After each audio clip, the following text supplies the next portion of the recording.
Audiobook preparado por Cristiane Batista, grata. Caso do professor C.G. Jung, Zurique. Carl Jung. No verão de 1920 estava eu em Londres, onde trabalhei e dei conferências. A convite do Dr. X contou-me o meu colega que, enquanto esperava minha chegada, procurou e encontrou um lugar conveniente para os fins de semana. Disse-me que não foi fácil encontrar uma casa condizente, pois devido às férias de verão tudo já estava alugado ou era de preço exorbitante, ou sem atrativo. Por pouco não havia abandonado o plano. Finalmente havia encontrado, e isto por um feliz golpe de sorte, uma casa de campo encantadora, que servia exatamente à nossa finalidade, e a um preço irrisório. Era uma antiga, mas muito atraente, casa de fazenda em Buckinghamshire, para onde fomos ao final da primeira semana de trabalho, isto é, na sexta-feira à noite. Para os serviços caseiros, Dr. X havia contratado uma moça da vizinhança que, durante a tarde, recebia a ajuda voluntária de alguma amiga. Estávamos alojados com simplicidade, mas confortavelmente. A casa era grande, de 2 andares e construída em ângulo reto. Tinha 2 alas, mas uma delas era suficiente para nós. No andar térreo havia um caramanchão com estufa de plantas, com uma porta que dava diretamente para o jardim. Depois havia a cozinha, a sala de jantar e uma sala de visitas. No primeiro andar havia um corredor, começando da escada que subia da estufa e passando pelo meio da casa até um grande quarto de dormir que ocupava toda a parte frontal da ala. Uma das janelas dava para o oeste e a outra para o leste. À esquerda da porta, no lado oeste, havia uma cama. Do lado oposto à parte frontal, norte, havia uma cômoda bem grande e antiga. À direita, leste, um armário e uma mesa. Somada a algumas cadeiras, esta era toda a mobília. Era o meu quarto. De ambos os lados do corredor havia vários quartos de dormir, ocupados pelo Dr. X e eventuais hóspedes. Na primeira noite, cansado do trabalho penoso da semana, dormi bem.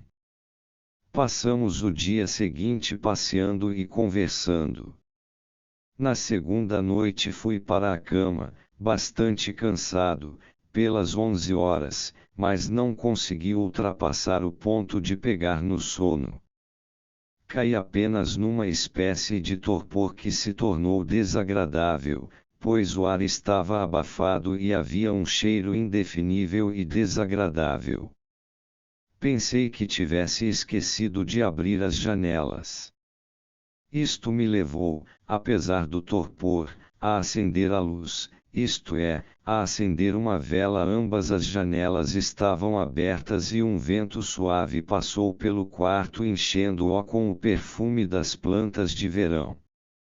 Não havia qualquer vestígio do mau cheiro. Fiquei semi-acordado no meu estado estranho até perceber na janela do leste a fraca luminosidade do dia que se aproximava. Neste momento sumiu como que por encanto o torpor e eu mergulhei num sono profundo, só acordando pelas 9 horas. No domingo à noite comentei casualmente com o Dr. X que havia dormido muito mal na noite anterior. Recomendou-me que tomasse uma garrafa de cerveja, o que fiz. Mas tudo se passou como na noite anterior, não consegui ultrapassar o ponto de cair no sono. As 2 janelas estavam abertas. No início o ar estava fresco, mas após cerca de meia hora pareceu-me que piorava, tornou-se abafado, mofado, e finalmente quase repulsivo. Era difícil identificar o cheiro, apesar de meus esforços em tentar fazê-lo. A única coisa que me ocorreu foi pensar que havia algo de doentio no ar. Segui este rastro através de todas as lembranças de cheiro que a gente pôde reunir durante 8 anos de atividade prática numa clínica psiquiátrica. De repente veio-me à lembrança a imagem de uma senhora idosa que sofria de carcinoma exposto. Era sem dúvida o mesmo cheiro doentio que eu havia sentido tantas vezes em seu quarto de doente. Como psicólogo, fiquei pensando na causa dessa alucinação estranha do cheiro. Mas não consegui estabelecer qualquer relação entre meu estado consciente e a alucinação. Apenas me sentia mal, pois o torpor me paralisava. Ao final já não conseguia pensar e caí num torpor semiconsciente. De repente escutei algo pingando regularmente. Será que não fechei bem a torneira da água? Pensei. Mas não existe água corrente no quarto e então deve estar chovendo, mas o dia estava hoje tão bonito. Os pingos prosseguiam regularmente, com intervalos de 2 segundos.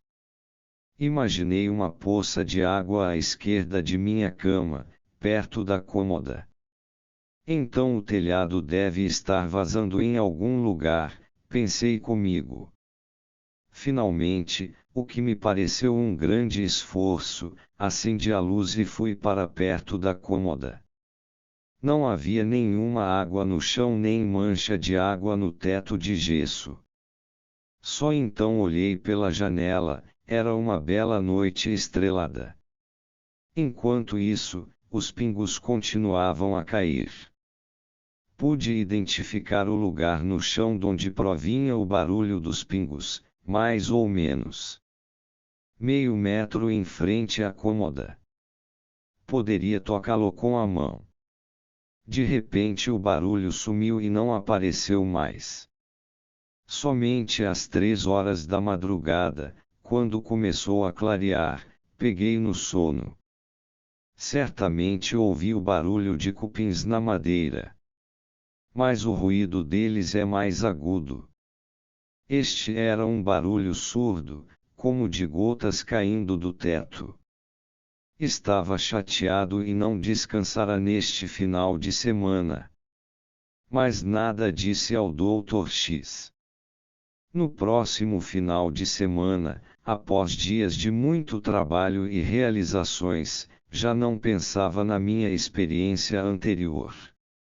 Mas depois de estar deitado por meia hora, tudo se repetiu. Apareceu o torpor, o cheiro desagradável e ainda algo novo, algo como papel áspero era esfregado ao longo da parede, os móveis estalavam cá e lá, havia sussurros estranhos, ora num ora no outro canto. Pairava uma calma esquisita no ar.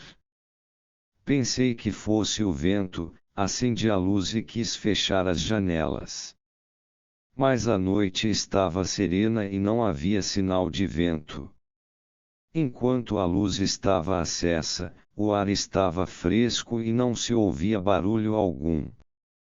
Mal apaguei a luz, voltou devagar o torpor, o ar tornou-se pesado, os estalidos e sussurros recomeçaram. Pensei que tivesses unido nos ouvidos. Mas tudo sumiu por volta das 3 horas da manhã. Na noite do segundo dia, tentei a sorte tomando uma garrafa de cerveja. Sempre havia dormido bem em Londres, e não podia imaginar o que estava provocando esta insônia num lugar tão quieto e tranquilo. Nesta noite repetirão-se os mesmos fenômenos, mas de forma mais intensa. Só agora me veio a ideia de que poderia ser algo parapsicológico. Sabia que certos problemas dos quais os moradores da casa não tinham consciência podiam provocar semelhante exteriorização, conteúdos constelados inconscientemente têm muitas vezes a tendência de manifestar-se de alguma forma exteriormente. Mas eu conhecia bem os problemas dos antigos moradores, e nada pude descobrir que explicasse essas exteriorizações. No dia seguinte indaguei cautelosamente como haviam dormido as outras pessoas. Todos elogiaram o bom sono que haviam tido. Na terceira noite as coisas foram piores ainda. Escutei o som de batidas e tive a impressão de que um animal do porte de um cão andava pela casa como se estivesse em pânico. Como nas noites anteriores, a algazarra sumia aos primeiros clarões da manhã. Durante o terceiro final de semana, os fenômenos foram ainda mais intensos. Os sussurros transformaram-se num bramir e zunir de tempestade. As batidas vinham de fora e tinham um som surdo como se alguém batesse com uma marreta envolta em pano nas paredes de tijolos do primeiro andar. Várias vezes tive que certificar-me de que não havia tempestade e que ninguém poderia bater nas paredes pelo lado de fora. No quarto final de semana observei cautelosamente ao meu hospedeiro que a casa poderia ser assombrada, o que explicaria o baixo preço do aluguel. Ele riu de minha observação, ainda que também ele não conseguisse explicar minha insônia. Notei, porém, que as duas moças arrumavam depressa as coisas após o jantar e deixavam a casa bem antes do pôr do sol. Pelas 8 horas não havia mais nenhuma moça na casa. Brinquei com a cozinheira, dizendo que ela tinha medo de nós, pois toda noite vinha uma amiga apanhá-la e, mais que depressa, ia para casa. Ela sorriu e disse: "Não tenho medo dos senhores, mas não ficaria um instante sequer sozinha nesta casa, ou após o pôr do sol." Perguntei-lhe: "Mas, o que há de errado aqui?" Ela respondeu: "O senhor não sabia que esta casa é assombrada. Eis a razão por que a conseguiram tão barato. Ninguém aguentou ficar aqui." Ao que se lembrava, isto sempre foi assim. Mas nada consegui saber dela sobre a origem desse boato. Sua amiga confirmou enfaticamente tudo o que a outra dissera. Na qualidade de hóspede não pude fazer maiores pesquisas na localidade. Meu anfitrião estava cético, mas dispôs-se a fazer uma completa vistoria na casa. Nada encontramos de anormal até chegarmos ao sótão. Lá encontramos uma parede divisória entre as duas alas da casa. A parede tinha uma porta relativamente nova, de uns 4 centímetros de grossura, com uma grossa fechadura e 2 enormes cavilhas, que separava a ala desabitada da nossa. A moça não sabia da existência dessa porta. Essa porta era um tanto misteriosa, pois tanto o térreo quanto o primeiro andar se comunicavam abertamente nas duas alas. Não havia quartos no sótão nem coisas guardadas. Também não havia sinais de uso. Não encontrei explicação. O quinto final de semana foi tão insuportável que pedi ao meu anfitrião que me arranjasse outro quarto. Havia acontecido o seguinte: era uma noite calma e enluarada. No quarto havia sussurros, estalos e batidas, do lado de fora soavam pancadas na parede. Tive a impressão de que algo estava perto de mim. Com grande esforço abri os olhos. Vi então, ao meu lado, no travesseiro, a cabeça de uma senhora velha que me fixava com o olho direito bem aberto. Faltava a parte esquerda do rosto até o olho. Isto foi tão repentino e inesperado que dei um salto da cama, acendi a luz e passei o resto da noite numa cadeira à luz da vela. Na noite seguinte mudei para o quarto do lado, onde dormi maravilhosamente, não sendo mais perturbado nesta noite nem nos seguintes fins de semana. Manifestei ao hospedeiro minha convicção de que a casa era assombrada, mas ele recusou minha suposição com um sorriso cético. Esta atitude, ainda que compreensível, me chateou. Não pude disfarçar que minha saúde havia sofrido com essas experiências. Sentia-me estranhamente esgotado, nunca antes havia sentido isso. Desafiei então o Dr. X a passar uma noite no quarto assombrado. Ele aceitou e deu-me sua palavra de honra que contaria fiel e exatamente tudo o que viesse a observar. Iria sozinho e lá passaria o final de semana para que não fosse influenciado. Eu então viajei. 10 dias depois recebi uma carta do Dr. X fora passar sozinho o fim de semana naquela casa. À noite tudo estava muito quieto e ele pensou que não era absolutamente necessário ir ao segundo andar, pois o fantasma poderia manifestar-se em qualquer parte da casa, se é que havia algum. Armou sua cama de campanha no caramanchão, mas como a casa ficasse um pouco isolada, tomou consigo uma espingarda carregada. Tudo estava absolutamente quieto.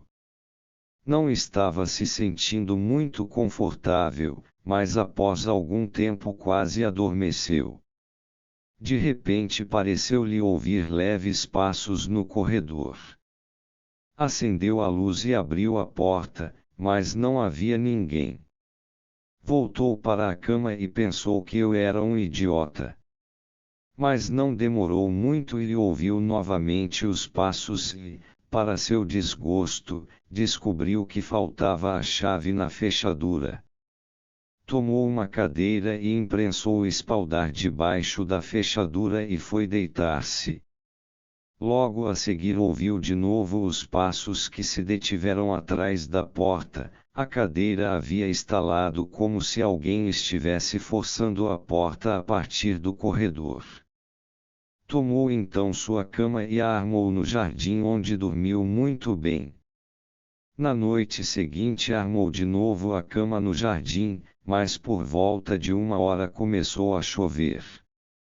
Empurrou então a parte superior da cama para debaixo do alpendre do caramanchão e cobriu as pernas e os pés com uma capa impermeável. Assim conseguiu dormir em paz. Mas nada nesse mundo o convenceria a dormir novamente no caramanchão. Acabou entregando a casa ao dono. Tempos depois soube pelo Dr. X que o proprietário havia demolido a casa. Ela se tornara invendável e ninguém queria alugá-la. Infelizmente não guardei o original da carta. Mas seu conteúdo não me saiu da cabeça. Ela me trouxe grande satisfação, depois de meu colega ter rido tanto do meu medo de fantasmas. Recapitulando, gostaria de fazer as seguintes observações a respeito desses fenômenos. Não consigo explicar o barulho dos pingos. Estava bem acordado e examinei o assoalho. Excluo a hipótese de haver sido uma delusão subjetiva neste caso. Quanto aos sussurros e estalidos, acredito que não eram barulhos objetivos, mas um zunir nos ouvidos que parecia ser um barulho real no quarto. No meu estado hipnoide estranho, os ruídos pareciam exageradamente fortes. Também não tenho certeza se o som das batidas era objetivo. Poderia ser o som de fortes batidas do coração que a mim pareciam vir de fora. Meu estado de torpor estava ligado a um estado de excitação interna que certamente correspondia a um medo. Este era para mim inconsciente até o momento da visão e só depois dela surgiu na consciência. A visão teve o caráter de uma alucinação hipnagógica e foi provavelmente uma reconstrução da lembrança da senhora idosa com carcinoma. No tocante à alucinação do cheiro, suponho que minha presença no quarto ativou aos poucos alguma coisa que estava nas paredes.